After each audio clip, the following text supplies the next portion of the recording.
The greatest form of control is where you think you're free when you're being fundamentally manipulated and dictated to.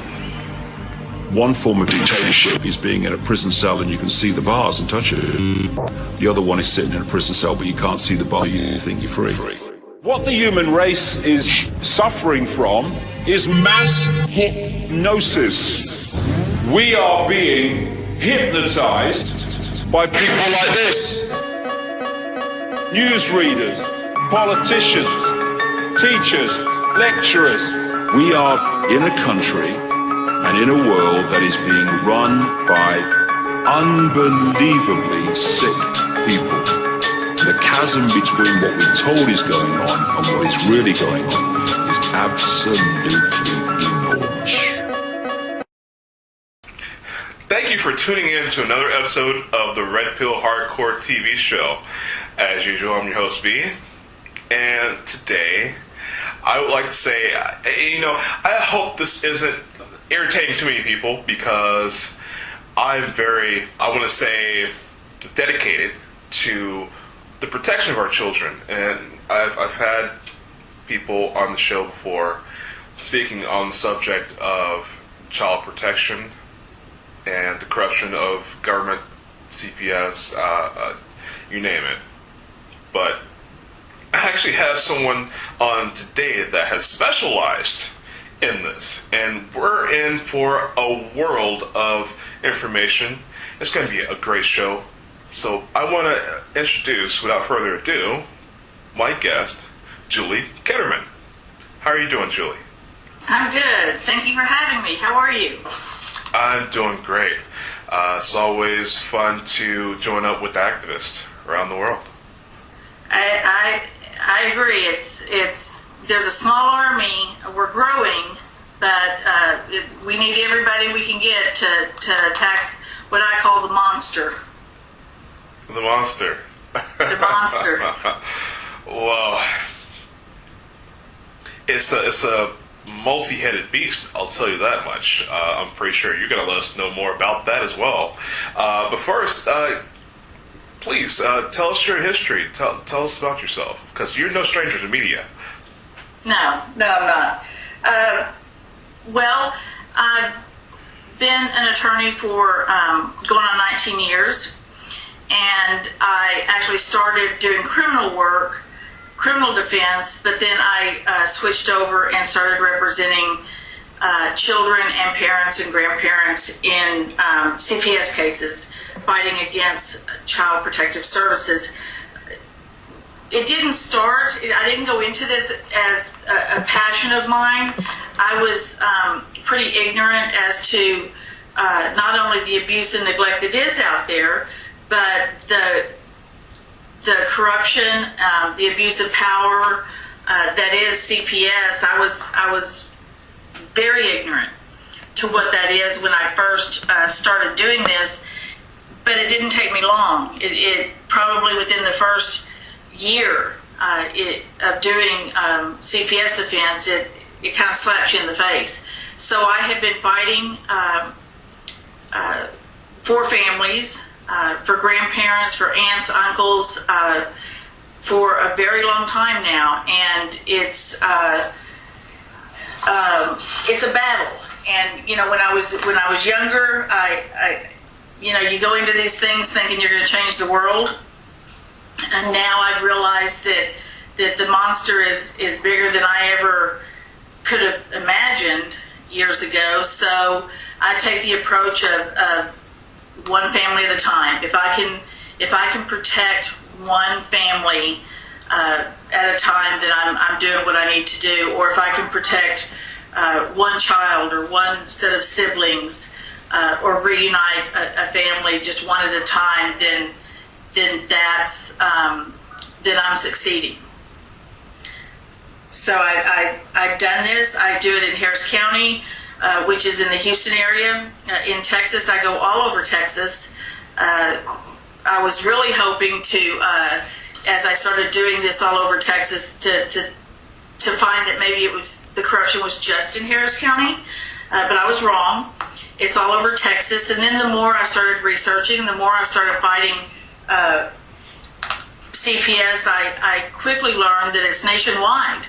And it didn't take me long to learn that that Child Protective Services nationwide, it's a numbers game, and the children are the dollar signs, and Child Protective Services has now nationwide become a $250 billion industry nationwide. So it's pretty sickening. Wow, and Harris County, well, I'm going to tell you, I'm a Texan. I was born in Lubbock, Texas. I lived in Austin, Texas for most of my life. I found that a lot of people, I mean, this is big in Wilson County, 'cause I went to Westwood High School, and not to give out too much information about myself, but it was big out there. Kids were just coming up, missing here and there, and it's like, were they kidnapped? No, CPS. I had lots of friends that in grade school.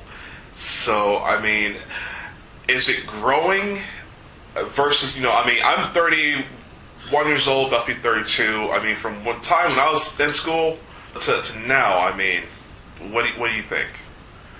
I think it is growing, just as any business, if you want to call that, would grow. I can tell you, when I was growing up, and I'm not going to be as kind as you, I'm not going to tell you how old I am, but when I was growing up, CPS was a different, it was a different type of entity. It was sort of as it started, it was a support system. It was a system that was created to not just protect children of abuse or neglect, but also to support families in need, to guide them, to teach them, to show them other sources in their communities, so they could keep their family whole. And to the point where, I mean, in the day, you could actually, a family could call CPS and say, I need your help, and that would happen. The problem is, in the 90s, it turned punitive, and that's kind of where everything started going downhill. And then in the late 90s, that's when it turned into, it just turned into a business. And so, yes, it has grown, because now it's not about the children anymore. It's not about protecting the children, and because there's quotas to be met, there's funding to be made, there's grants to be had, and so now you've got everybody working to meet their numbers, and you've got the bean counters up there, making decision as to who's going to get federal grants and who's not, and who's going to get federal funding and who's not. So yes, it's absolutely grown out of control. It's become, what I usually say is, instead of a support system, CPS has become a quasi-adoption agency now, and they're literally stealing our children. They're literally taking them out of their beds at night, and they're taking babies from mothers' arms, and they're taking them so they can meet their quotas and meet their numbers, because they've got to meet those numbers so they can get the grants. You've got all these counties, not just in Texas, but if you talk about all the different counties and all the different states, everybody's fighting for the same money, for the same dollar, the same federal dollar. So they have to they have to meet those numbers, and the data shows at least in Texas, the data shows that once a child has been in care 6 months, that child covers, as far as federal funding, it covers 12 to 13 different people's paychecks. So we have long since lost the child in this system, and unfortunately it's turned into a system where CPS, whose duty is to protect these children, I think are victimizing the same children that they have a duty to protect, and it's just to make the dollar. Now, I want to ask, you mentioned quotas, and this is something that is taboo to say in government. I know police officers have quotas to, they have to have a certain amount of tickets to have written up, or they don't get their weekend off, or whatever. They call it production goals. And so this sort of thing like that, I'm pretty sure you know the language, being a lawyer and all. And so government, unfortunately, is business because people need paychecks and all this. Where's our tax dollars come into it? Because we're supposed to have police officers who are paid by our tax dollars. We as a people pay taxes in order to have services. Now, who is managing funds? Who's appropriating funds? Why is there a fight over funds? And this is a two-part question, because we are supposed to, as a people, know where our tax dollars are going. We're supposed to have a choice in where our tax dollars go, and we don't have a choice in where our tax dollars go. I mean, this is what the Boston Tea Party was all about. Right. So, I mean, go ahead. Well, there's kind of several answers to that. Okay. When you talk about fighting for the dollar, the truth is there's only so much federal money that's allocated to child protective services, and so it's common math. If you're a county that is smaller than the next county, you're going to have to pick up more children to get that federal funding. So it's that kind of thing as far as the federal money. It also is as far as quotas. Once you've got the various stages of a CPS case. You've got once they're in temporary conservatorship and they're getting their federal funding, but then also once the child is placed for adoption, there are adoption subsidies, and there's federal money that is given to the county where those adoptions are being consummated. So you've got these various ways of getting that money, but then you also have that's where you get into a lot of the corruption, because you have to take just the child that you're picking up and putting in temporary custody, and unfortunately, and everybody, they hate when I say this, and everybody hates when you bring the race card in, and everybody hates when you make it about race, but unfortunately, I'm not making it about race. CPS is making it about race, and they're doing that in the sense of, and their data shows it, that black children get picked up more often than white children, and they do, and that's so because the poverty levels and that sort of thing. So you've got the black children that are being picked up and are making the dollars in temporary custody, but then those children end up getting placed back with the family because black children are not as adoptable as white children. And yes, I said it, still today in 2017. That's the way it is. That's a fact. So, yes. It's a fact. It's a fact. So now you've got, but they want their adoption subsidies also. So it's the white children that are adoptable. Because as I said before, CPS has become this quasi-adoption agency, but it's the white children that people are wanting to adopt. So what they're having to do is, like I said, this is where the corruption comes in, is they're having to find reasons to pick up the white children. And I'm not saying that white parents don't do anything bad. What I'm saying is they will remove a white infant, newly born, because mom happened to test positive for marijuana when she was 3 months pregnant. Like maybe when she just found out she was pregnant. Didn't even know she was pregnant. She tested positive for marijuana. Well, when she has that baby, CPS is swooping in and removing that child because mom maybe tested positive, back when she was 3 months pregnant. And unless you get somebody who really knows what they're doing, a CPS attorney to fight to get that child back, these children, these parents of these children are getting terminated every single day. It's happening every single day. I see it down in the courthouse. It's like a cattle call. And we're talking 15-minute trials where these parents are being terminated over something very silly like testing positive for marijuana, when they were pregnant. Or maybe mom and dad smoked a joint while the kiddos were over at grandparents. Something like that. So they're getting terminated, and they have to do that because it's the white children that are adoptable.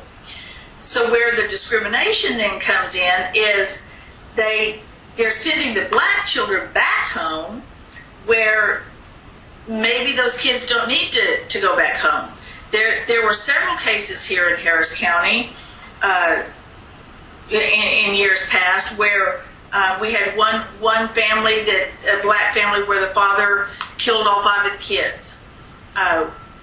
Turns out that they had quite an extensive CPS history. But CPS kept putting those children back for 2 reasons. 1, they were black, and 2, they were a sibling group, which it's hard to place a sibling group. We had the case which I was on, the mother or the baby that was her siblings put her in the oven, and she burned to death in the oven. That was a black family, and it turns out that they again had CPS history. So we've got discrimination mixed with corruption, mixed with let's remove the black children so we can make our dollars on temporary custody, but we're going to have to put them back regardless of whether it's in their best interest or not, and we're going to have to swoop in and take the white babies, even though maybe they shouldn't be removed. Of course, there are some that do need to be removed, but it's a very tangled web, and it all boils down to numbers, and it boils down to discrimination and corruption. How do we make this situation a non-profitable situation? I mean, I know one obvious answer, and something I'm hoping that you want to get into is the child pedophilia. I mean, right. There's a lot of pedophilia, there's a lot of known abusive families that children are adopted out to just because money is, it's not even about money. I've seen people with no more money than anyone else get children just because they're known to be abusers. Right. Now, these children are supposed to be abused and known to bow to the system. They're in complete control of your lives, and this is sort of the MK Ultra mind programming because, well, you fracture a person's mind, you control someone with abuse and trauma. Right. And what they're doing is they're taking these children, and when they're in the system like this, they're creating victims. Yes. That can be easily preyed upon by the pedophiles and by those that participate in sex trafficking. So, and they're doing this by removing the children early, and what they will do is they will place these children in several different places within the first year, maybe 2 years, and then they have now developed the attachment-detachment disorder, which absolutely destroys any trust that they may have as they grow into late childhood, early adulthood. They created a child who not just has a hard time, but literally does not have the ability to trust an individual. So basically we've got these children now in the system that CPS has broken, if you want to use that word, and then now they're even harder to place, and you put them in the RTCs or the residential treatment centers. A lot of them, as you can probably figure out, end up in the juvenile system, and they're hard to place. So then steps in the abusive families, the abusive couples, the couples that maybe adopt or place or become foster parents for the money only, and the pedophiles. And they,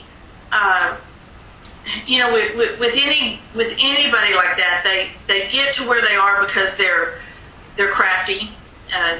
The pedophiles, the abusers, they know how to work the system, and the CPS has become so desperate for foster families, for temporary placements, for permanent placements, that these kind of people are sneaking in, and they're saying, we'll take this broken child. We'll take this child that nobody else wants.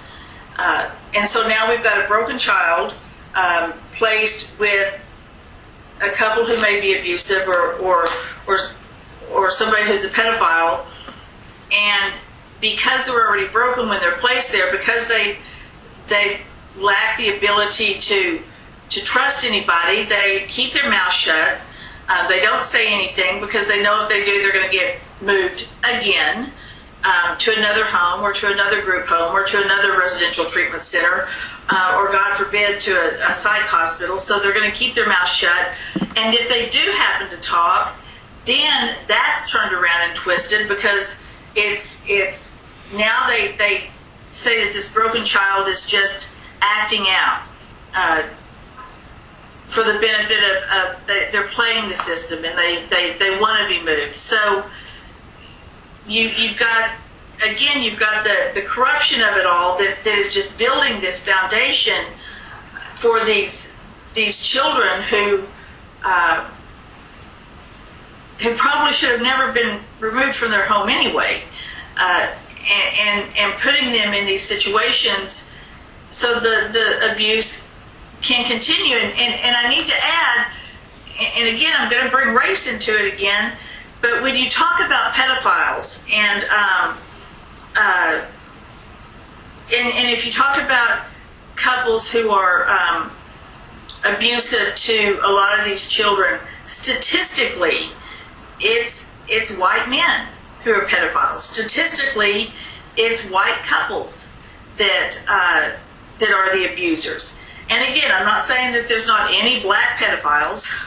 I'm not saying that there's not any black couples that abuse, but statistically, it's the white male and the white couples, and they're the ones who are getting the placement of these children.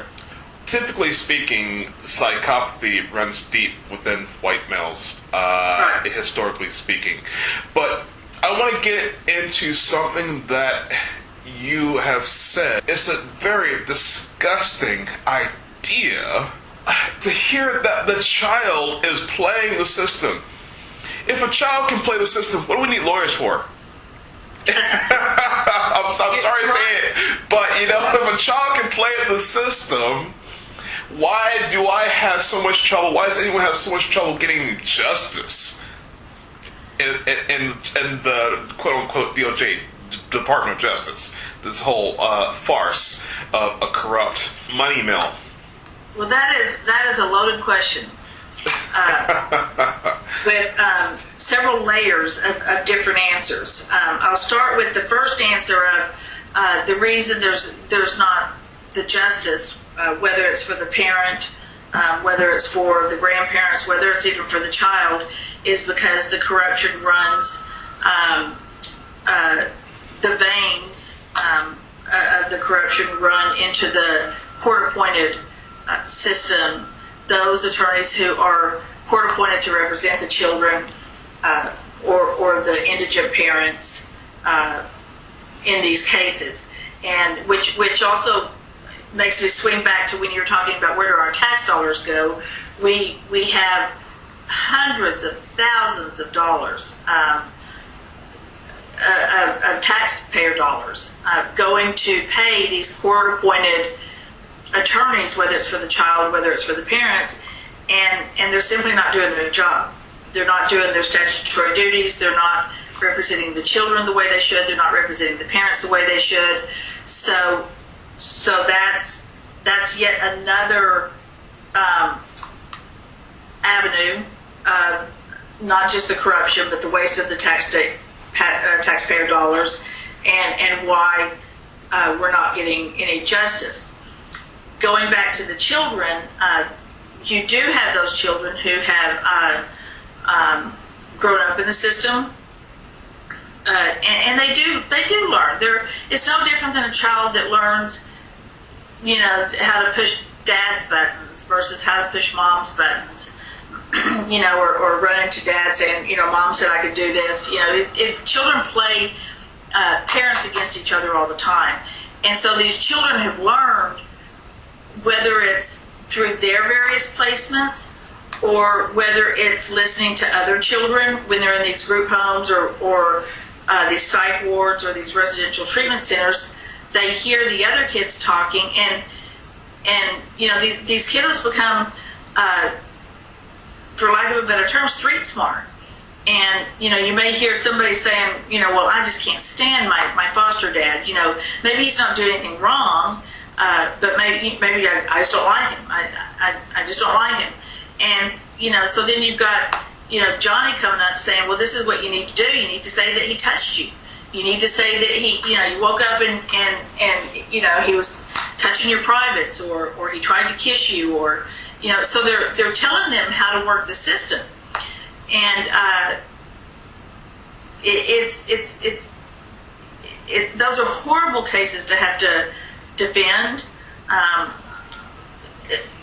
They're because you can almost see them. You can almost, when I get a case like that, they're almost textbook, where you can see that the child is literally just playing the system, especially when they get to be 15, 16, 17 years old, and maybe they have kept contact with mom or dad or an aunt or something like that, and they know that if they do this, that there's a possibility they could get back with the parents. So it's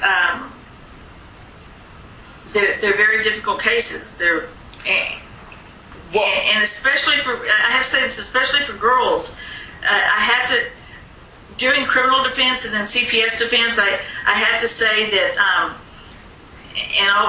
every time I say this, I get, hate mail and death threats and all these horrible things, but I will look anybody in the eye and I will say the most dangerous creature on the face of this earth is a female from age 12 to 27, because I will not disagree.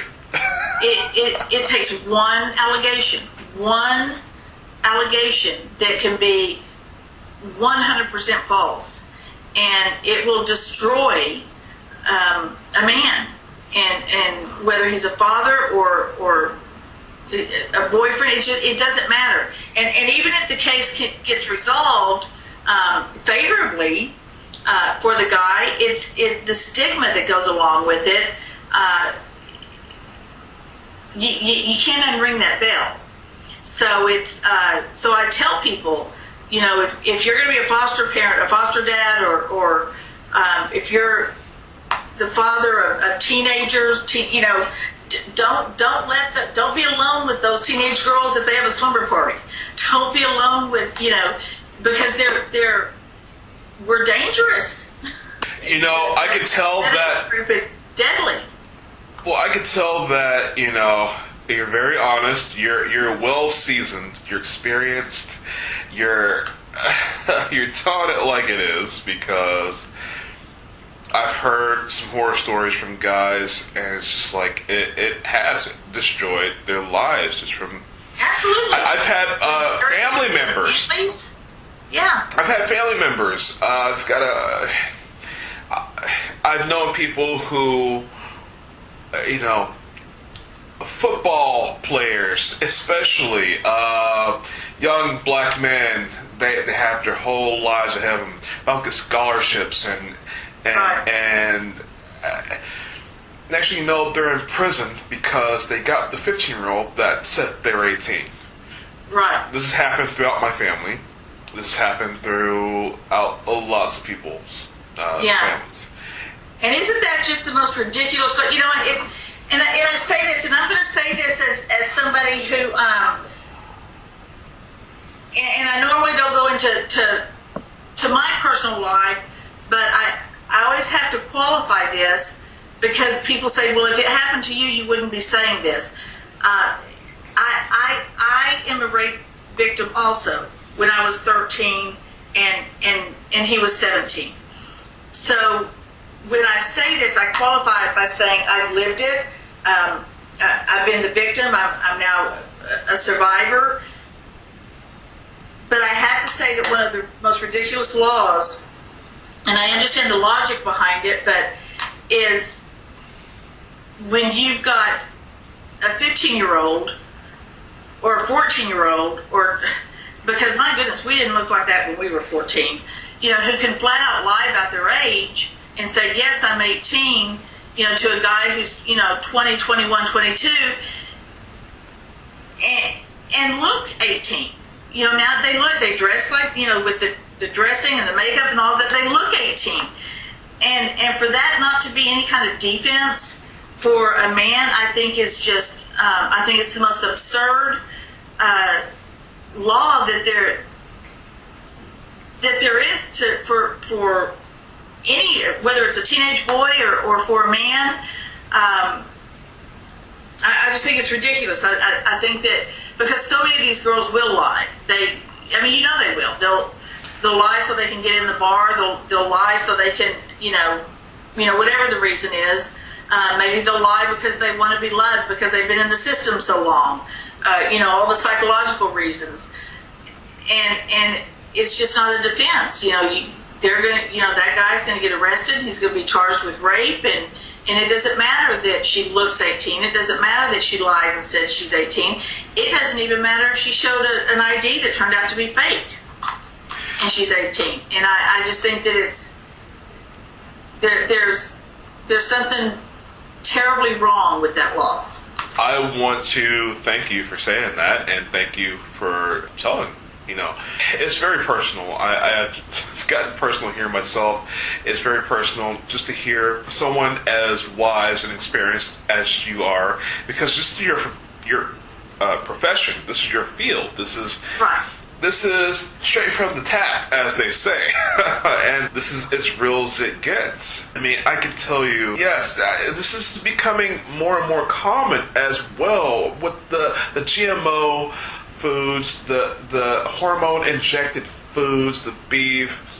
You have 12-year-olds that look like they're 22 these days. It's insane.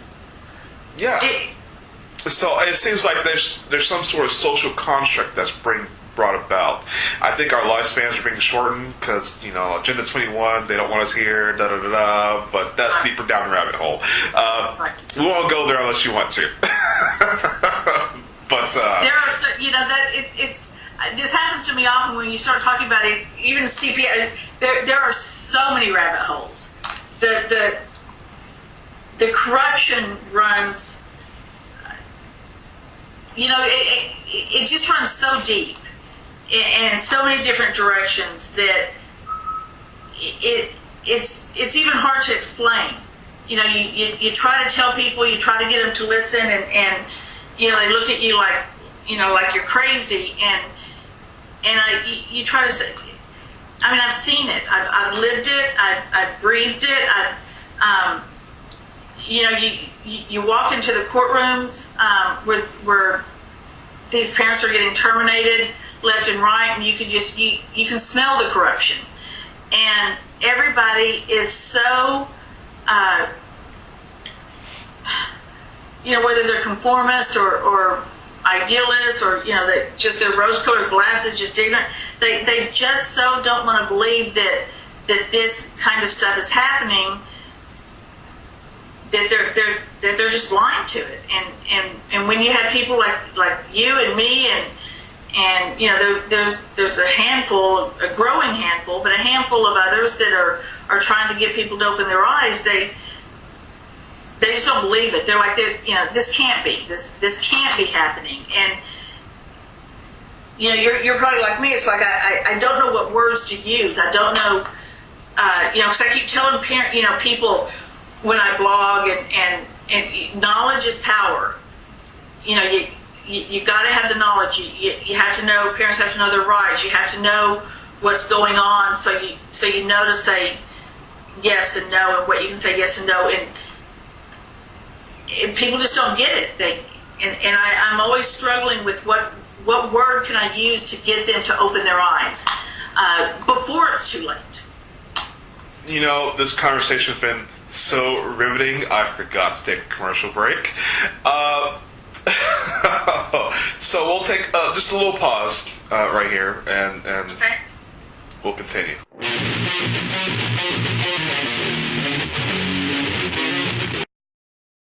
Think there isn't much difference between emergency food companies? We bought competing products from recognized brands so we could show you a very simple comparison to Legacy Premium.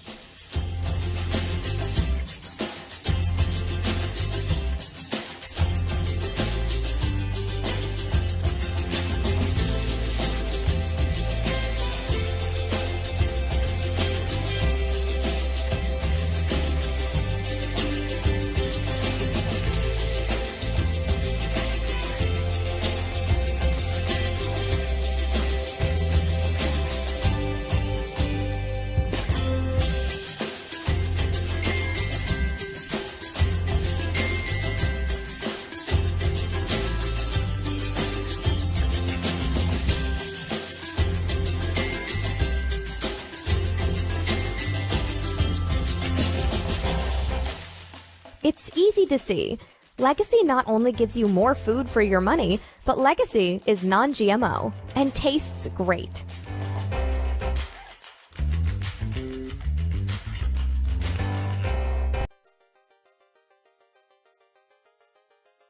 Things first, it's important to remember that Minds.com is still in beta. Now, despite this, everything works great. It functions, it's stable, the discovery is great, there's no algorithm manipulating what you see, there's no content filtering, no censorship, no shadow banning. There's none of that to worry about. This is an ideologically neutral platform. Certain features like monetization are still being rolled out across the site, and the video player and video uploader are still to be improved a little bit more, but overall these are fairly minor issues. Upon first blush, Minds is a kind of mix between Facebook and Twitter, but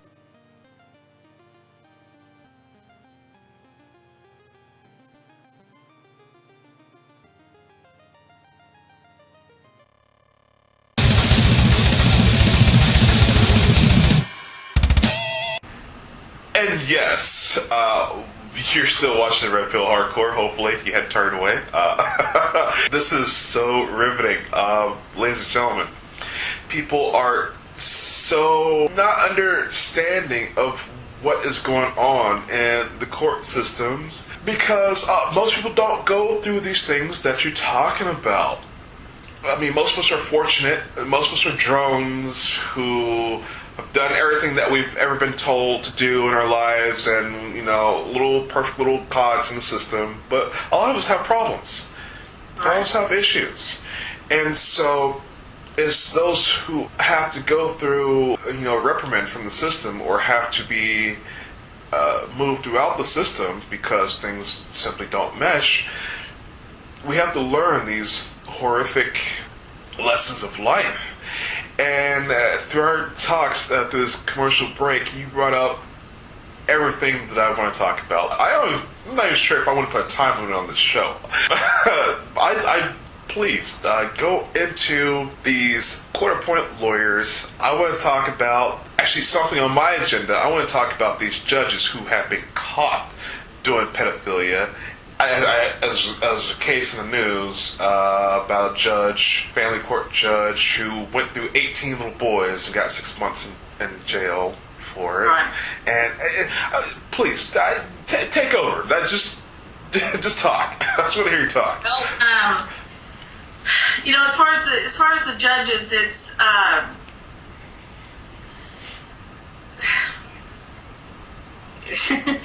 it's they're given so much power, and they are in a position in so many counties, and I'm going to just talk about Texas because that's what I know as far as this. But they're almost locked in. Like the Republicans in various counties, and they're so they've become untouchable. And you've got these lawyers. You've got the few lawyers who and these judges. We see them every single day making not just poor choices, because that happens, but you see them making the same choices and decisions when it comes to CPS or juveniles or they make the same decisions every single day, knowing that they're wrong, and then you'll have a few attorneys that will stand up and call a judge on it, and the judge is still untouchable. There was a case recently here in Texas. I believe the attorney was out of Austin that called a judge on something, and the judge put the attorney in jail for 6 months. 6 months on contempt.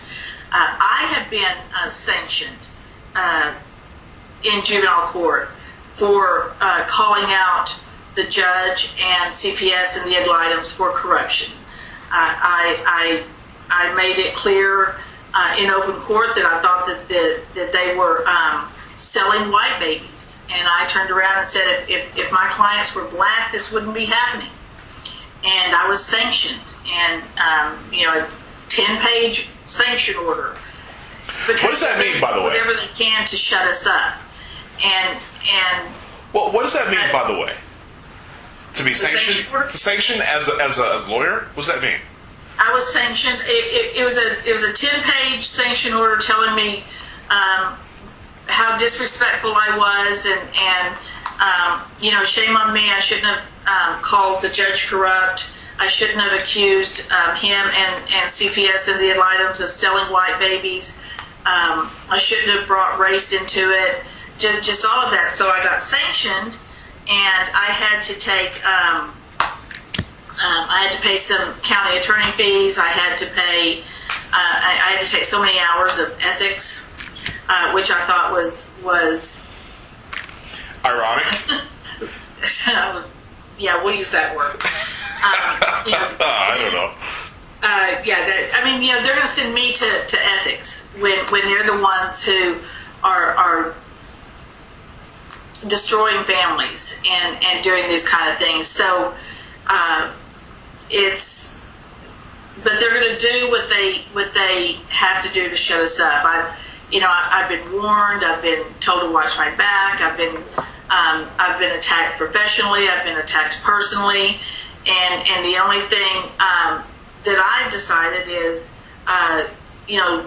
silly them. They just made me stronger, because what else can they do to me? They've attacked me professionally. They've attacked me personally, and I just decided that those on the front line get the bloodiest. So if that means me, then I'll take that on. I'm going to fall on the sword for these families and these kids, as do other lawyers in these situations that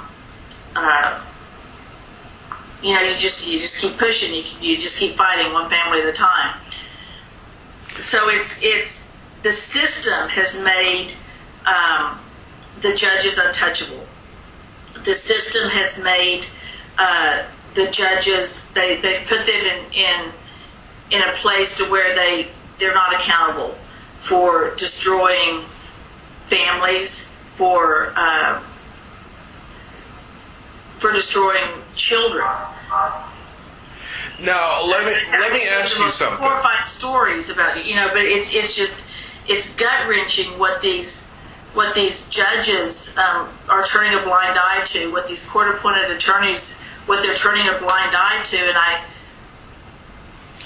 so often and which we won't get into this now, but put aside just the constitutional rights of a parent, which is a whole different show and a whole different. But putting that aside, just what they're putting these children through, it is, I've had parents call me where they're picking up these kids at midnight, and they don't do it 9 to 5. They wait for a weekend, and they're picking these kids up at midnight and breaking sibling groups apart, and they're putting them in cars with strangers, and taking them to homes where they don't know anybody, and everything that we teach our children about, being safe in your home, and don't leave with strangers, and don't, the government's just, they're doing it hundreds of times a day, and it's, I can't even imagine what some of these kids go through when they're ripped literally from their beds at night, and there's so many studies that has shown that even a child who may be the victim of abuse or neglect, and I'm not talking serious abuse or neglect, but some abuse or neglect, studies have shown that the child is still happier and grows up healthier physically and emotionally and mentally in that home where there may be some abuse or neglect than if you rip that child out of that home and put them with strangers. The studies are there. They're there. Somebody just needs to start reading them. Something I'm going to do, I'm going to release myself of the time constraint I have for my show. I've never done this with anyone before. You're the first. I want to keep going as long as you have the time. You touched on so many things there. One question I have, you spoke constitutional rights. What about the First Amendment? Does the First Amendment not apply to the courtroom? I think that would be like the number one place that it would apply to. I mean, a lawyer calling out a corrupt judge because he's corrupt or she is corrupt, right? Is really the whole point of the system. If someone's corrupt, they're corrupt. Right? I would think. And in theory, you're right, but the way they twist that is what's that, the etiquette? that it's disrespectful and it's in intruding or impeding justice. In other words, I wouldn't shut up.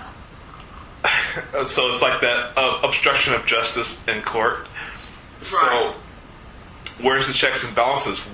What if the judge is in obstruction of justice? I mean, where's the checks and balances of that? How? I mean, you got in the NFL. You have I haven't watched football in years, but I know that if you disagreed with the judge,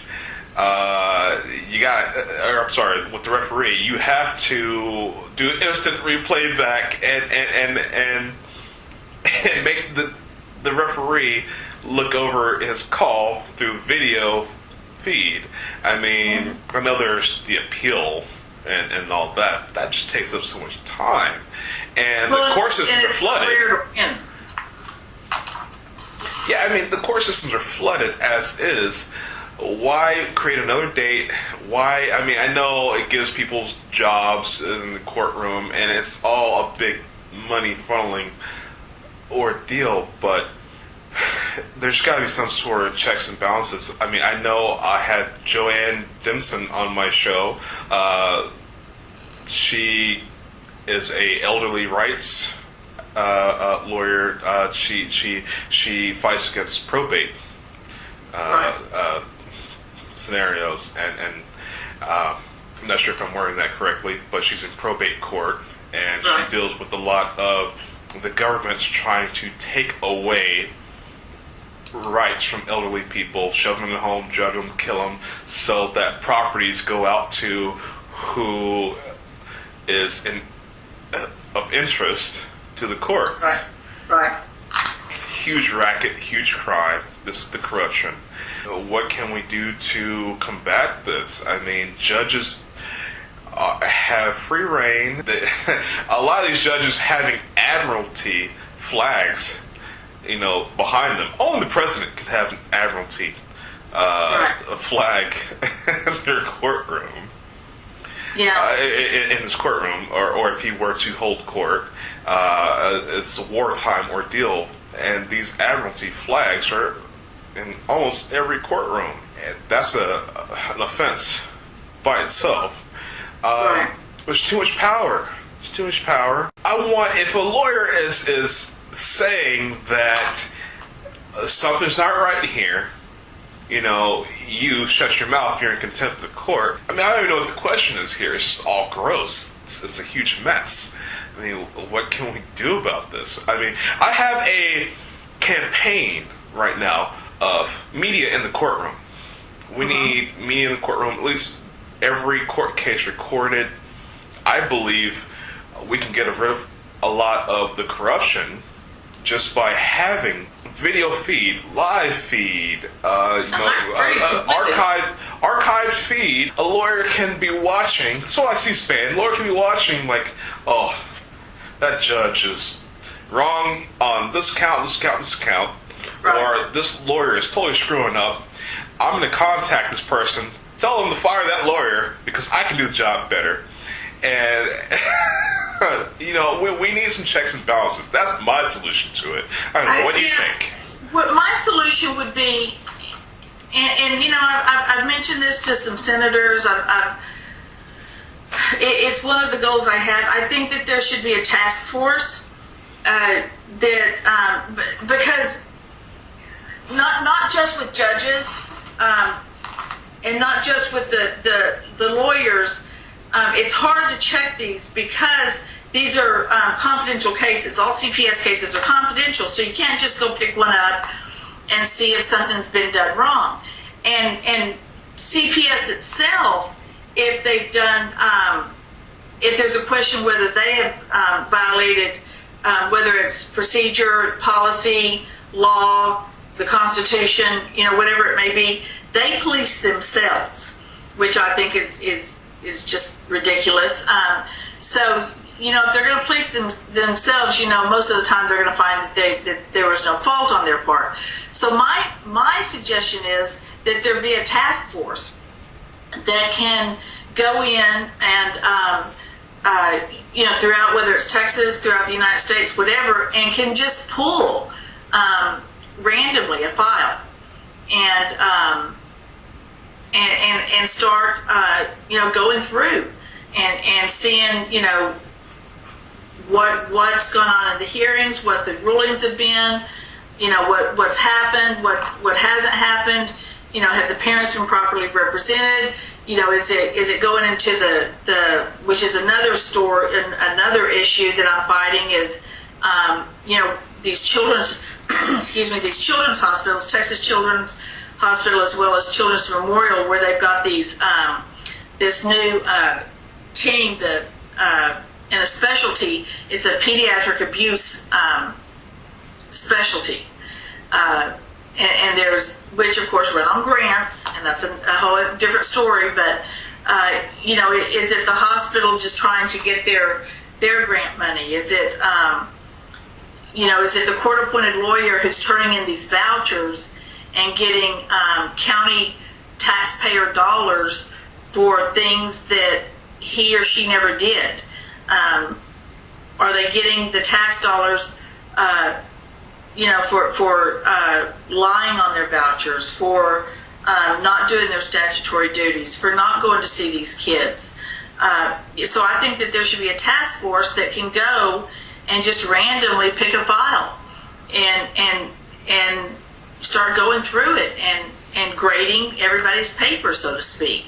And then if there's an issue, you open it up and you correct whatever issues there may be. But so far nobody's listening to me and nobody wants to start a task force. So so here we are left with, all I can do is hope that somebody, knocks on my door and it's not too late for me to fix whatever. There's just so many different ways a CPS case can get messed up, and so many different ways that the corruption can come, infecting a case that it's gut-wrenching for the most part, on a daily basis. I see it on a daily basis, and I after all these years, it's still, I shake my head because I don't understand it. I don't understand how the judges can turn a blind eye. I don't understand how a lot of the attorney ad litem's can just, look at themselves in the mirror, lay their head down at night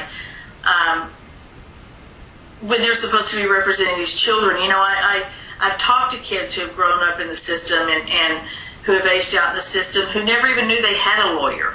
They never even knew that they had somebody that was speaking on their behalf. They never knew that they could go to court and let the judge know what they want, what their wants, their desires.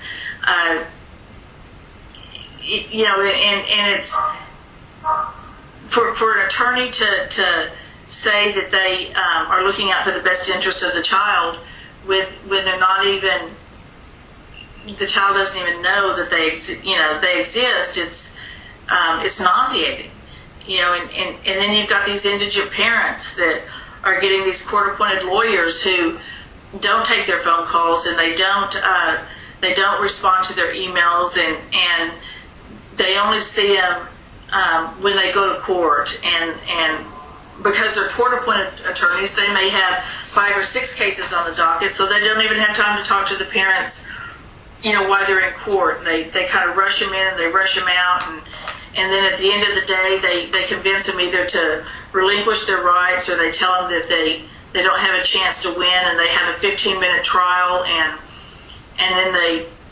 rush them right out the door without even a second thought that a parent-child relationship was just severed, and that it goes both ways. That it's not just the parent who has lost their child, it's the child who's lost their parent.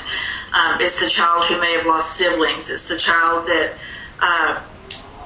because the parental rights were terminated, the child who's now lost grandparents. Because when you sever that relationship, that parent-child relationship, you sever the family line. It goes all the way up. So, you no longer, Aunt Betty doesn't exist anymore. Your cousins don't exist anymore. They're legally not your cousins. So the child has lost all of that. They've lost, everything they've known, everything they've learned to trust. They've lost all of it just so they could be sold to a white family. And I wonder how these attorneys can do this. And I sit in a courtroom sometimes and I watch it, and you'll see the same group of court-appointed attorneys going through 3, 4, 5, 6 termination trials. That maybe last 10, 15 minutes, and they don't even walk the parent out. They don't even. They don't even give him a second thought. And you see fathers who are standing there confused, not understanding what just happened. You see mothers, not understanding what happened. You see young mothers who that literally just had their hearts ripped out, and there's nobody there. There's nobody there consoling them. There's nobody there with a hand, saying, it'll be okay. And then you walk out in the hall and you can hear the crying, and you can. If you've ever heard a mother cry, it's no different than if her child just died. And she sits in this court, the hallway of this courthouse, and she doesn't know what to do. She doesn't know where to go. She doesn't know, there's nobody to talk to. She had a lawyer, but it was a court-appointed lawyer who, doesn't even really know her name, and she just sits there, and the gut-wrenching cries that you hear, and just the look of hopelessness, the look of confusion, thinking what just happened, what just happened. It breaks my heart. It makes me sick to my stomach. And there's only so much I can do. I can't, lawyers can't solicit, so I can't go up to that mom and say, call me and let me try to help you fix this, because that's soliciting. You can't do that in the courtroom? That dad and say, you have rights as a father. Don't let them do this. I can't do that. You can't do that. You can't do that. That's illegal. Well, it's unethical. It's unethical. I can't. There's a term for that: comforting, or try to assert yourself to serve justice. That's considered soliciting. Well, you can't solicit your services. I can't go up and say, call me and I'll help you.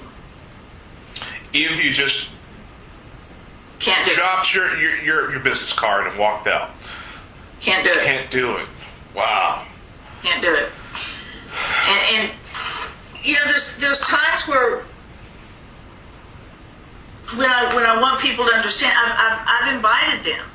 I've invited them to the juvenile courthouse here, the 313th, 14th, or 15th court, and I've told them, just go sit down there, just one day.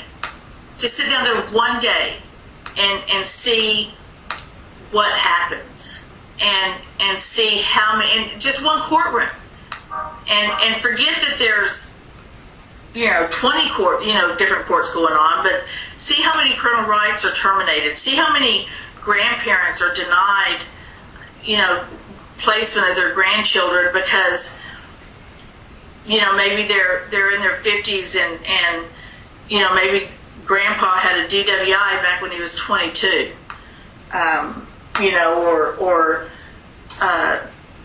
maybe Grandma's, on blood pressure medicine, which are stupid reasons, but they use those reasons because they want to place these white babies up for adoption. And it's so bad that this is the honest truth. You can ask almost any client that I have. If it's a black couple that comes in, whether it's a couple or a single mom or a single dad, and they may have, some criminal history, not anything bad, but some criminal history, maybe some CPS history, I tell them, I'm almost confident I can get your kiddos back. And I am. But if it's a white couple that, or grandparents of a white baby, and it can be just a little bit of marijuana, or it can be one domestic violence, or it can be it can be the smallest thing. I tell them we've got our hurdles. It's going to be an uphill battle to get your child back. Not that I can't do it, but it's I'd much rather have a black couple walk in, because I can almost guarantee I'm going to get those kids back. Okay, with that said, just another commercial break, and we'll be right back.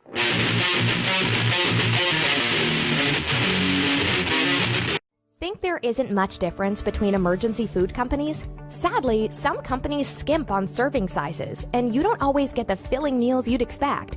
We bought competing products from recognized brands, so you can see for yourself how their serving sizes stack up to Legacy Premium on similar dishes.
Don't be fooled by the serving size scam. Legacy not only gives you more food and bigger servings for your money, but Legacy is also non-GMO and tastes amazing.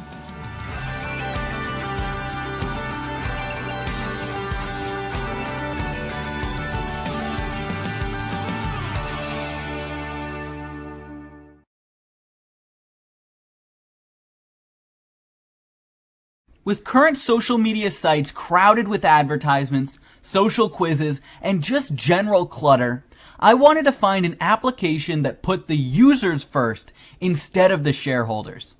I found MeWe, an app that hopes to revolutionize social media by only showing posts from people you want to see, not displaying annoying advertisements, and most importantly, protecting your online privacy. MeWe isn't designed to replace Facebook, Twitter, or your other large social media networks. It is instead a supplement that can be used between yourself and only your closest friends. The CEO of MeWe says, Facebook is for your public life and MeWe is for your real life. MeWe is a free app on the App Store and Google Play, as well as a website that can be accessed from your computer. The overall design is very minimalistic to reduce clutter and improve the ease of use.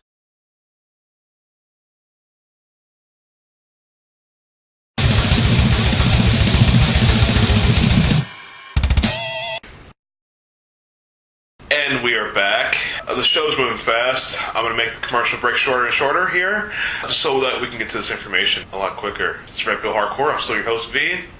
And Julie Ketterman, still on the air with us. And can I consider you a whistleblower? I mean, this is deep. Well, I mean, for lack of a better term, yeah, you can, because I've gotten to the point where if somebody will listen, I'm gonna say it. So if you know, I talk about it on the media. I get the media involved whenever I can. As I said earlier in the show, it's they've attacked me to the point where they've made me stronger, because I'll stop at nothing now. They can't hurt me anymore. So I'm going to keep talking until somebody listens. And if me talking, whether it's you right now, or whether it's, you know, the local station, or if I can save one child, or if I could, and I know it sounds cliche, but if I can open the eyes of one judge, or one foster family, or if one parent gains enough knowledge to know that if CPS comes knocking on their door, that they can say no, then I'm going to keep talking.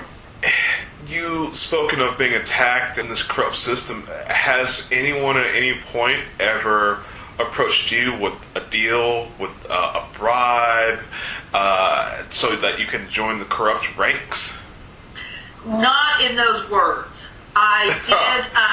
What words? Not in those exact words.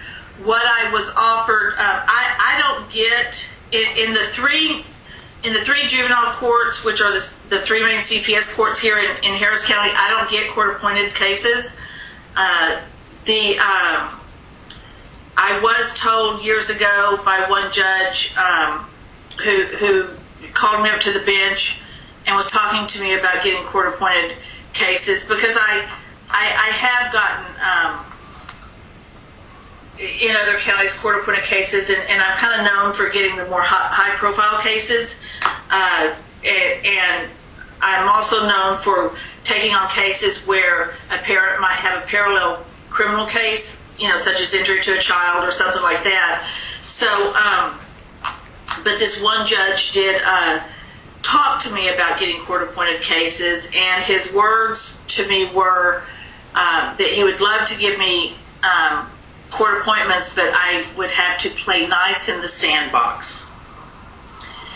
And I looked at him and I said, well, if what you're telling me is that I have to go along with what everybody else is doing, if you're telling me that I have to not zealously fight for my clients, and if you're telling me that I just have to roll over like everybody else, then I'm not interested in playing nice in the sandbox. You are a beautiful person. You are wonderful. Why don't we have more people like you? Oh. And so, this Munchausen syndrome, you use that word. I'm not privy to that terminology. Can you let me in on that really quick? Sure. It's Munchausen syndrome by proxy. It's actually the word is the syndrome itself. That the word is actually a little outdated. That kind of dates me. What they call it now, what Munchausen's syndrome by proxy is when a parent is making their child sick for no other reason than the child then gets the attention, and then they're in the hospital, and then the mom gets all this attention. So it's a mental disorder. What they have found over the years through therapy and through the soft sciences is that Munchausen syndrome by proxy doesn't exist that much anymore. What they call it now is pediatric condition falsification, which is basically a parent who falsifies or exaggerates maybe a symptom of a child. Maybe they go in and say, there's my child has blood in their stool, over and over and over again. And even though the doctors may not find anything, they're running all these tests, trying to figure out what's wrong. Maybe they come back and say, well, maybe the kid's borderline anemic or something like that. Then the parent starts doctor shopping and going to different doctors saying, well, the last doctor he saw said he was anemic. So they kind of exaggerate the symptoms and the condition of the child to where the child needs all this medical treatment.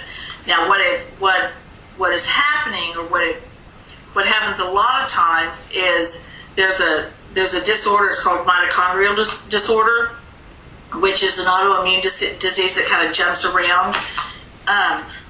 In a kiddo's body. It can jump around different organs.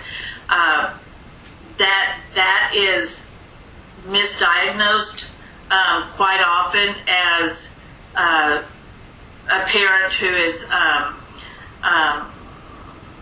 they'll say pediatric condition falsification because, mom may go in and say, the kiddo's complaining of headaches, over and over again, or nausea and throwing up, and then they get there and maybe nothing's happening. So that's one of the misdiagnoses. They also, if it's not pediatric condition falsification, that's where they're just falsifying. Then the other one is just pure medical neglect, where they're not getting them the medical attention that they need. So, but these are real touchy cases, because one of the things that doctors look for, or one of the signs or symptoms, so to speak, is if a parent has an inordinate amount of knowledge about the child's symptoms, or the child's previous diagnosis, or things like that, and which is wrong in and of itself because of our social media now. You can Google anything, and now there's Facebook pages for parents who there's chat groups of people whose kids have cancer and all these other things. So we have this information overflow as parents, and it's so easy to get all this information, but that happens to be one of the things doctors look for, is that if a parent has this over amount of information, it's a red flag. It's a setup. It's a psyop that they want to scam something out of the system. Right. Basically, a wealth of knowledge is becoming more and more apparent here. Well, I have gone through. I cannot tell you how many medical records I've read through. If not mitochondrial disorder, which is a big one, because it is an autoimmune disease, and I've talked to experts. There's only one mitochondrial disorder expert in the United States, and she's out of Atlanta, Georgia. So it's a very hard disease to diagnose, and so I've had to study and research it a lot. Another is failure to thrive. There's a lot of failure to thrive cases, which are, and I have to say this, that when I talk about all these cases and all these corruptions, I'm certainly not saying that there's not any abuse or neglect out there. We all know that there is, and we all know that there are children that do need to be, protected, and there are children who do need to be removed from some parents. But statistically, most children who are removed don't need to be removed. One of them is the failure to thrive. There's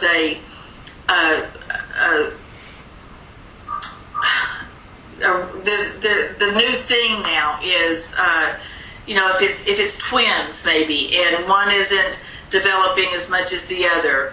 I recently had a case where the family was from Nigeria, and he was just a small kiddo, and the parents fed him a Nigerian diet, and those doctors in the United States, and the Americans that we are, because we are smarter than everybody else, and we do know much more than everybody else, and we know what's best for everybody. We sit here and we tell these parents who, you can't give your child Nigerian food. You need to give them chicken McNuggets. There's that type of thing. There's I've done the shaken baby, which that kind of dates me also. It's not called shaken baby syndrome anymore. It's just a blunt force trauma. There is so much information that people need to know about shaken baby. There's things that happen in a child's brain. I've talked to neurologists. I've talked to hundreds of neurologists. I've cross-examined them about the size of baby's brain versus the skull, and how retinal tears how they happen. Skull fractures is another big one. I've learned that more children probably have. There's probably more skull fractures than we actually know in children. It's just they're not caught, so to speak. They're not easily detectable. Right, and because what'll happen now is you'll have a baby fall or something. They'll come in and they'll say, well, there's a minor skull fracture, but then they'll turn around and say, but there's some old fractures. So I've had to learn how you can actually date a bruise. You can date a fracture by how much calcification has occurred and that sort of thing. So yeah, I mean, Well, I got one question here before you finish your point. The changing of terminology. Now you have terms like shaken baby syndrome. Right. It's not a medical term, but it lets you know what happened to the child. Now, right. Shaken baby syndrome switches over to blunt force trauma. That can mean anything. The child could have tripped, fell over, and hit their head on the ground. Right. And this is now under abuse and usable by the family court system. Right. So you take something very specific, may not be medical, but it's very specific, over to something general and vague that could have been caused by anything. Right. And what this has led to, and one of my, because most of my trials I set for jury if I can. I'm one of the, I'm not afraid to have a jury trial, because I'd much rather a jury decide whether than a judge. But one of my biggest arguments is, and this has happened because of CPS and because of the hospitals the way they are, and the abuse clinics that are run on these grants. But my argument is, when did accidents stop being accidents? Because they're taking anything, like you said, a child tripping.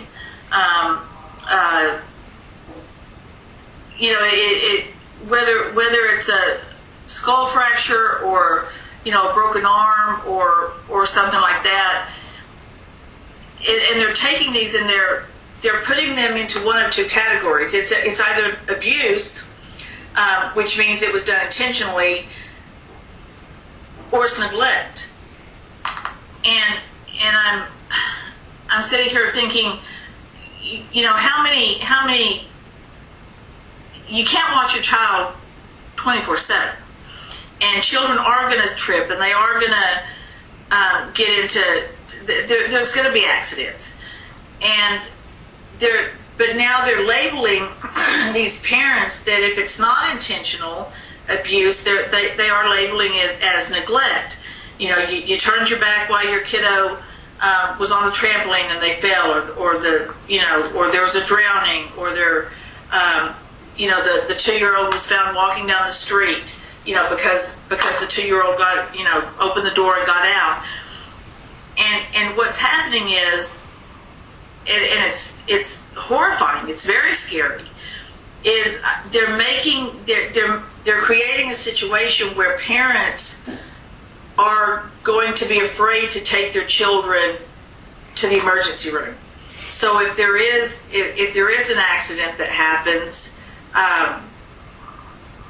let's say little Bobby, fell down the stairs, 2 months ago and sprained his wrist, and now 3 months later maybe he got out, the door wasn't locked and he got out and he got into a fire ant bed.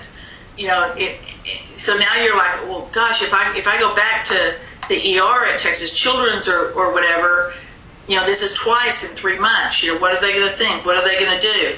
And so you're putting parents in a position, or they are putting parents in a position to where they're going to be afraid to get medical help for their children, because what'll happen is they now have social services that's there housed within the hospital, that if there's any kind of injury like that, the social services shows up and they start interviewing the parent. It's horrible, especially if the child's in a serious condition. You hear the parents worried, they're concerned, they're worried about their kiddo, and you've got a social worker there, wanting to know, why you turned your, why you went into the house for 3 seconds, or why you turned your back on the kiddo. And if they don't get the right answers, which brings me to another point. You know, anytime these social workers or caseworkers or investigators interview you, there's supposed to be a protocol which none of them follow. There is zero consistency across the board. So a lot of these interviews, they're very subjective for each interviewer that may bring in their own biases, their own, life events. Maybe their dad was a drunk, or their mom was whatever, and they're bringing in their own life experiences. So what may be okay for one investigator, thinking, okay, well, maybe that was an accident, the very same accident can happen on the other side of the county, and that child gets removed. So there is, when I say there is zero consistency in what rises to the level of a child needing protection or the removal of a child. Now, the protocol is there, it's in the books, in their policies and procedures, but as far as following those policies and procedures, there's absolutely no consistency from county to county. Familiar with my show or not, but I'm a target individual. I've dealt with targeted individual scenarios, and everything revolves around targeting of individuals. And I cover a lot of CPS stuff because children are targeted by a certain interest. Right. Now, those interests, unfortunately, who have power and money, something that is done, a covert op, where certain agent provocateurs are stalking, gang stalking, sometimes multiple people, gang stalking an individual, a certain mother, because someone likes this mother's children, child, daughter, son, whoever, likes their children, create scenarios to where their children, they become fair game for these certain interests, even down to fake anonymous tips of, oh, this woman or this father is abusing their children, come and see something about it. You have CPS workers who barge their way illegally into these people's homes and say, oh, you have too many dishes in the sink. This is not a situation a child should be in, and have a police officer right behind them and come take their children. And have you heard this? There's some listeners out there who think that you're exaggerating, and you could not be speaking more truthfully. It is that simple and that complicated. All at the same time. Exactly. So you've heard this. Okay. It's gross. I mean, I tell people all the time, and this is what I've learned from CPS activists, these CPS workers, they don't have a warrant. Don't open your door. Don't even talk to them through your door. Anytime you open your mouth, it's a verbal contract. And anything that you say, you give them probable cause. Right. So, what's your... Don't talk. I'm actually working on a series of guides that I just finished the first one that literally, it's what to do when CPS knocks on your door. And because people need to know. They need to know that they do need a warrant. You don't have to say yes. You don't have to let them in. You don't have to. They're people. They're people, and who are abusing their power and literally stripping parents of constitutional rights, and children, for that matter. So there's. You're right. They're walking in and they're doing it, and they're right under our noses. They're doing it in front of us. They're doing it in the daylight. So it looks like they do it every day. That the courts are letting them. The Congress is letting them. Senators letting them. So it must be right. I mean, it's they wouldn't be doing it right in front of us if it was wrong. I call BS on that. I mean, that's the easiest way to get away with something that, when you're doing something wrong is do it right in front of somebody, make them believe that that you're not doing something wrong. So it's, I mean, isn't that the art of manipulation? Well, while we revisit something I just said, these CPS workers will have police officers standing right behind them. I would say 9 times out of 10, that police officer does not know why he's standing there. You're right. He is just there because he was told to be there. Nor does he want to be there. Yeah, nor does he want to be there. I can guarantee you, as corrupt as some cops can get, none of them want to take anyone's children away from anyone. But he's told to be there. And a lot of times, I mean, where can this situation go? I've heard horror stories from the cop, from people who are knowledgeable, or tell them, hey, come back with the warrant, and the cop just scratches his head and says, yeah, you're right. And then some of them, under the orders of the CPS worker, okay, I heard something, barge in. And then, boom, you got yourself a situation that you can't get out of. Right.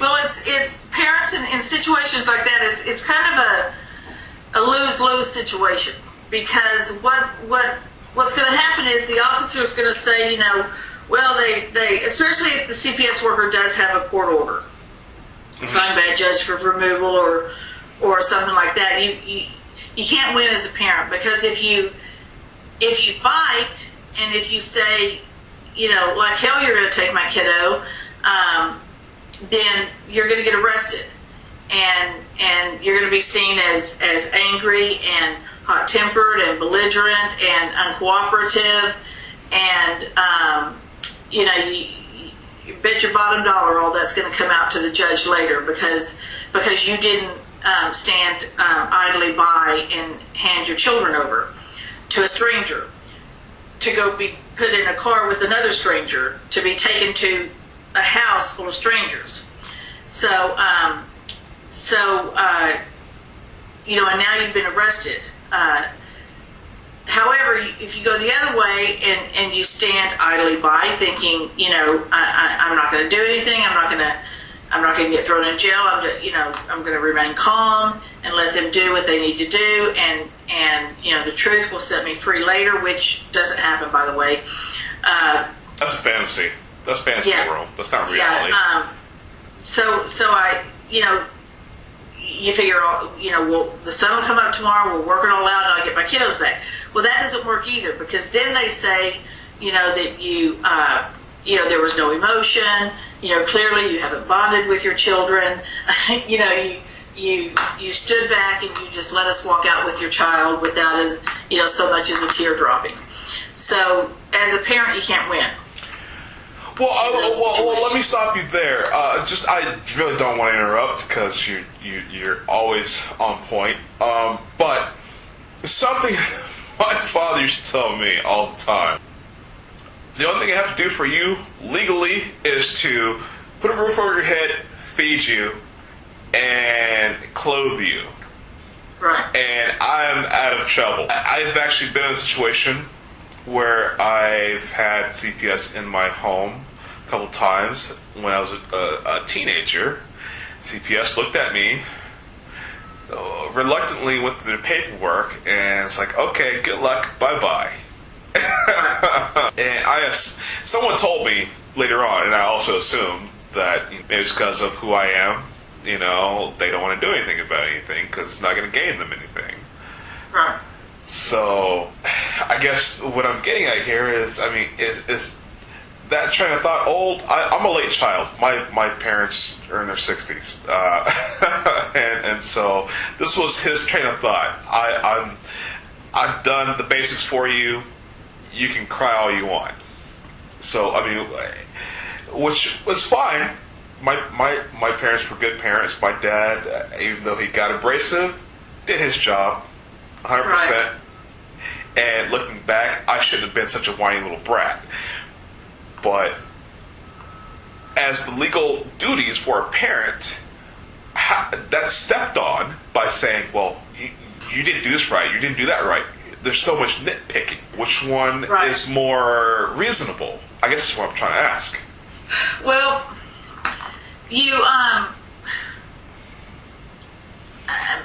for the most part, I agree with your dad. Your dad is right.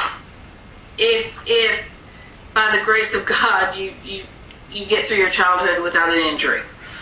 So the problem comes in when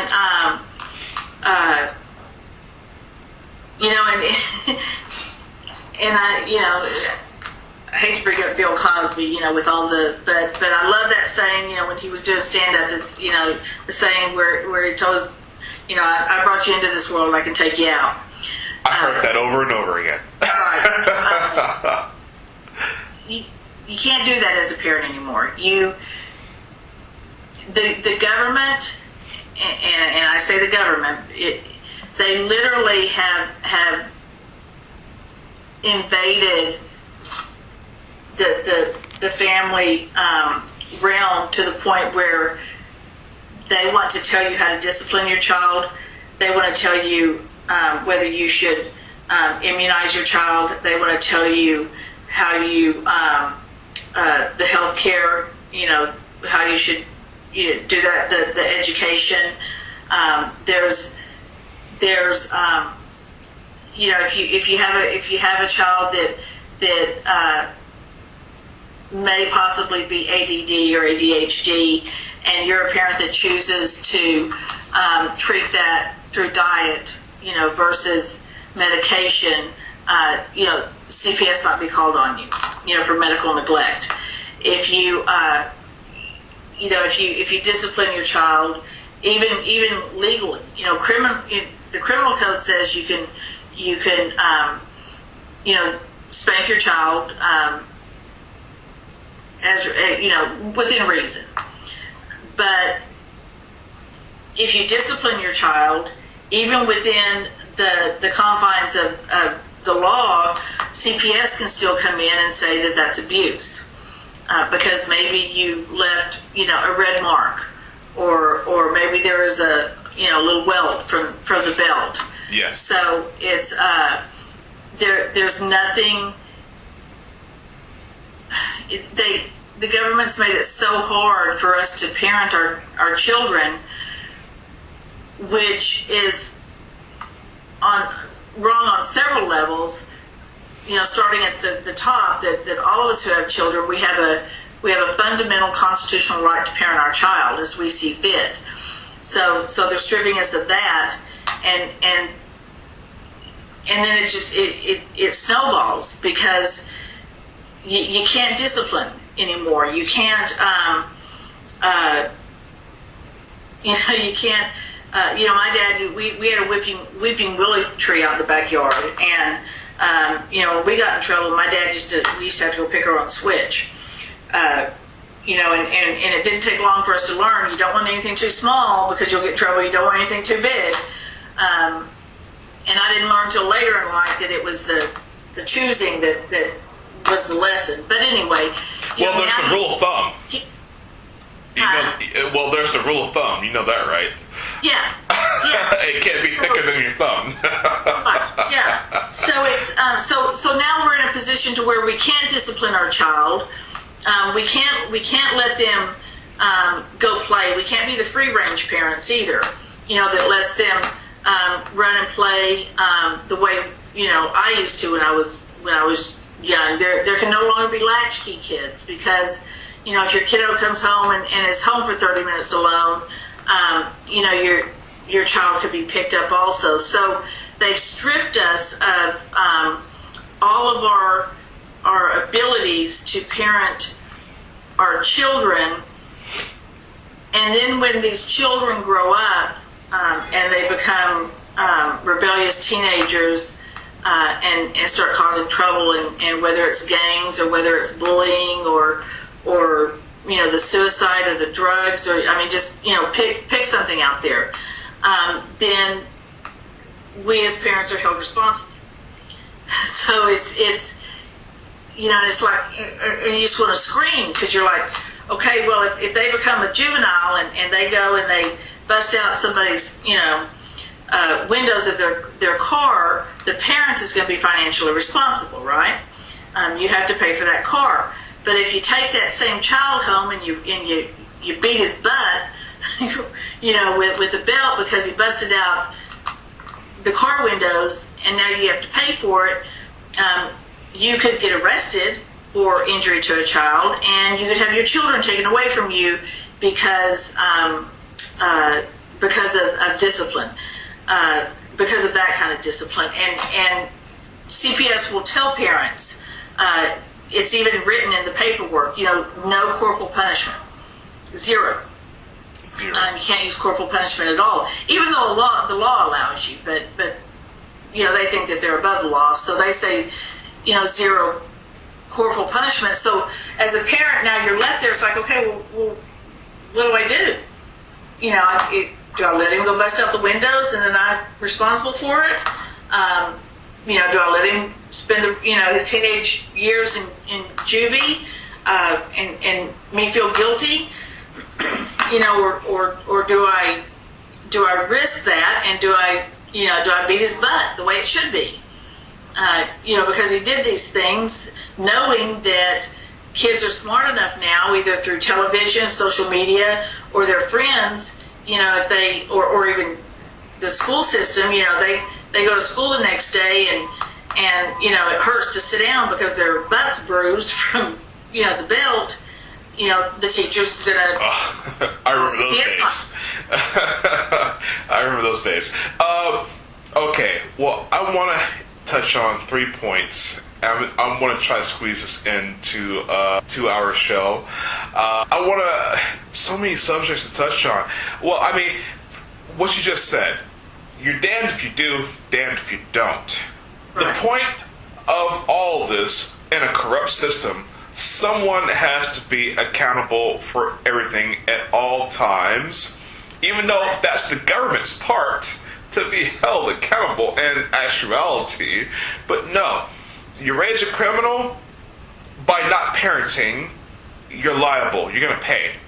You raise a good person by discipline, you're held liable, you're the criminal now. So you damned if you do, damned if you don't. Right. Earmark of corruption. Now, I want to get into more of the cases of mentally disabled children, how they're treated in this particular system, and then I want to finish up the show by talking about your experience in the media. Okay. Well, let me tell you what happens with those children with mental disabilities.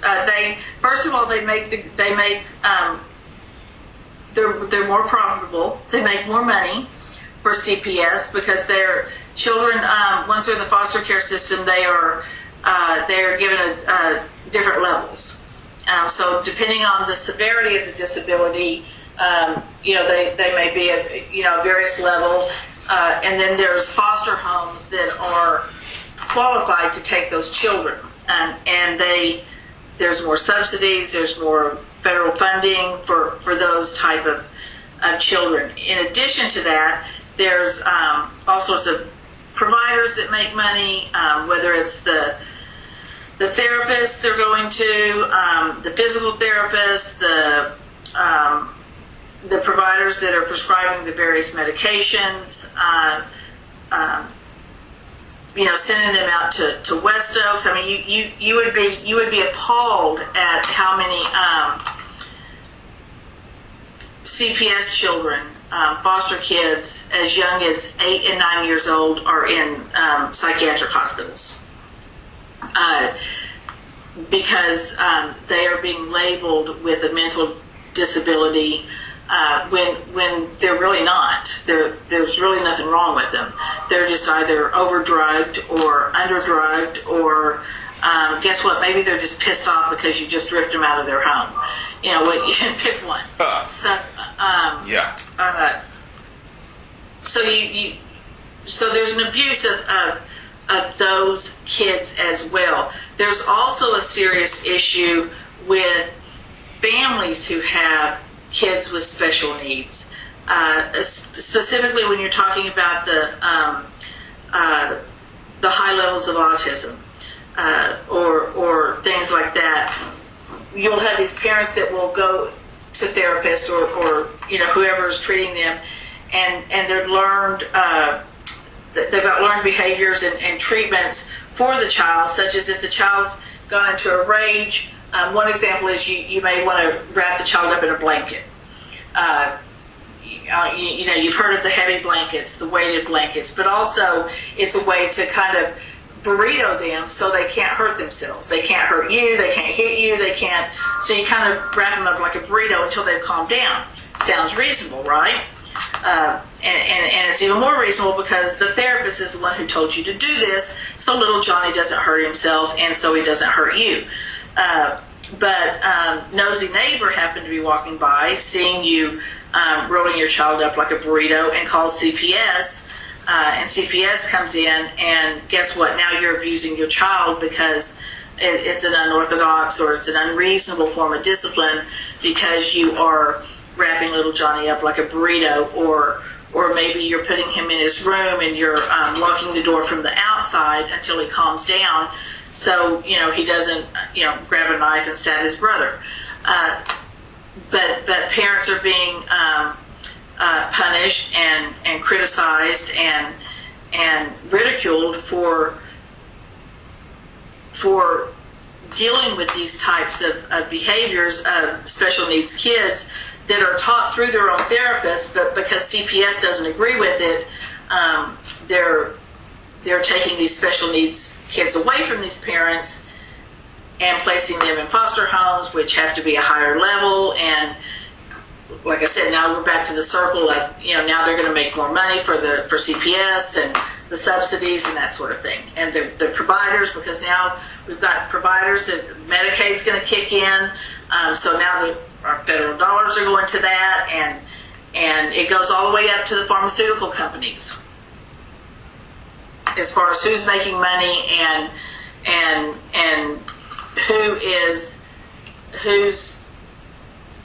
who's lining their pockets using these children, our children, your children. On that note, I don't know if you've seen it yet. I did an episode of the show with Del Bigtree on vaccines. I'm going to drop the link right here. If you haven't seen it, I hope to get you to watch it as well. It's riveting, even up to the point. Everything seems to dip into race, I want to say, because vaccines are affecting more blacks, and we've seen the HIV virus and vaccines going to black countries, different things, and there is genocide. But that's another subject for another show that I've already done, and possibly for others in the future. But you have had a media presence. You've had your own radio show. I want to hear about this and your other news spots. Yeah, I have. I did have my own radio show for a little bit. I'd like to pick it back up at some point, but the point of it, it was called Where Justice Lies, kind of a play on words there. I also have a book that I'm hoping will be out for publication at the first of the year called Where Justice Lies. My focus is always knowledge. Knowledge is power. And whether you're a parent, knowing your constitutional rights, whether you're a grandparent, knowing when to step in or when not to, even if you're a judge who may pick up on something that I say, or a caseworker.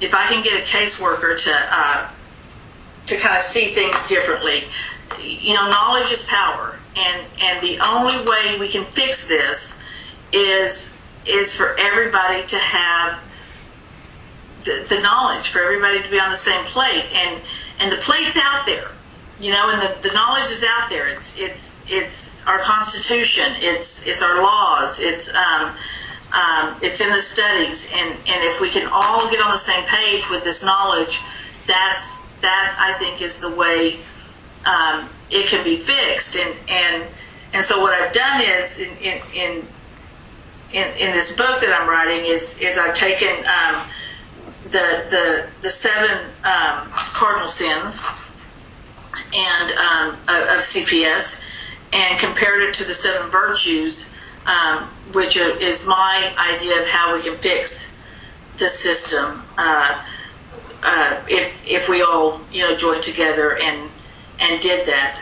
As far as other media, I mean, I've talked on different radio shows. Again, I do it because I think people need to hear that what's going on. I think that most people out there who think that CPS is just there to do good and that there's not any harm, it's time to wake up. It's time for them to see that how much harm they're actually doing, instead of it's frustrating when I see the CPS spokesman or somebody come on TV and if there's an injured child because of CPS or whatever, they always come back with the same thing: we're overworked and underpaid. All these caseworkers who their caseload is too big and wow. Well, my answer to that is walk away from the petty little cases. Walk away from the mama smoked a joint. Yes, walk away from, if they walk away from those petty cases, they will have more time for the serious cases. They will have more funding and for the serious cases. Take the dollars out of it, take the profit out of it, and get back to protecting the children. Quit being an adoption agency. Don't worry about whether you can place this white baby and get this extra money, or God forbid, a close second is the mixed babies. You get a mixed baby, they're a close second to the white babies. And spend your time helping all races of children. So there's a way to fix it, but the truth is, and I compare it to the whole reason they won't legalize marijuana, the whole reason that if you fix the system, people are going to lose money. Okay. Your radio shows, are they currently online? People can visit your archive? They are. Yes, they are. They are. Okay, well, I'll post that link right now into the show. Okay. And I really want to thank you for coming on the air. Thank you for having me. I like I said, anytime I could get, if we just help one family tonight, then we did our job. I'm connected with so many civil rights activist groups. This will be seen. Thank you. Wow, ladies and gentlemen, Julie Ketterman. Listen to her show. Follow her. She is the shining example of what we need in this world. There's corruption. There's corruption everywhere.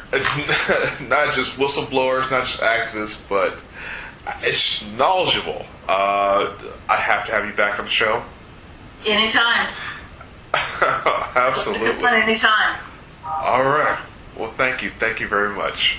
Thank you for having me. Absolutely. I want to end the show by saying what I usually say, or at least what some of my pictures say. In the line of surveillance, the man with third eye is king, so educate yourselves.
I am V from the Red Pill Hardcore radio show and TV show. I'm here to tell you guys about my militia, the Red Pill Militia of Minnesota. The militia is there to protect the people of the United States from any enemy that may threaten our way of life, regardless of religion or political stance. We will unite the people as one to fight tyranny of any form from anywhere, including our own government. We will see the people free again. I hope you would like to join my militia. Please visit our Facebook page, The People's Red Pill Militia. Like, comment, let us know in general what you think. And if you want to be a volunteer, all you have to do is coordinate with our members. We're all honorary brothers of the militia because we all protect our freedoms, our constitutional rights, and the most important things that we have as American citizens. So please help me in protecting those rights and join my militia.